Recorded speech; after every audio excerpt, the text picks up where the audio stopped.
জান, অজান, চলো না পালিয়ে যাই। আচ্ছা ঠিক আছে, কবে বলেন? কোথায় যাবা বলো? আপনি যেখানে নিয়ে যান ওইখানেই যাবো। আচ্ছা জান, একটা কথা বলি। কি বলেন? আচ্ছা, আমি যে বলার পরই সাথে সাথে রাজি হয়ে গেছো। আচ্ছা, এক তরকারি দিয়ে 3 বেলা ভাত খাইছো কখনো?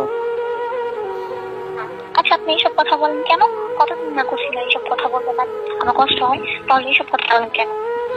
এটা তো সত্যি, আসলেই তো তোমরা কিন্তু আমাদের থেকে আরো অনেক উপরে, ঠিক আছে? তো কি হয়েছে? আমার কোনো ভালো তরকারি দরকার নাই, আমার একটু শুকিয়ে ভর্তা হলে হবে। যদি ওইটা না পারেন তাহলে আপনার বুকে মাথা রেখে ঘুমাতে দিলেই হবে। আচ্ছা, তোমার ফ্যামিলি যদি কখনো না মেনে নেই তাহলে? আপনার কথা আমার ফ্যামিলির কাছে আগেই বলবো। যদি বলার পরেও যদি ওরা নাম মেনে নেয়, তাহলে মনে করেন একমাত্র আপনার বাসায় যদি না যেতে পারি, তাহলে একমাত্র বাঁচা হবে আমার কবরস্থান।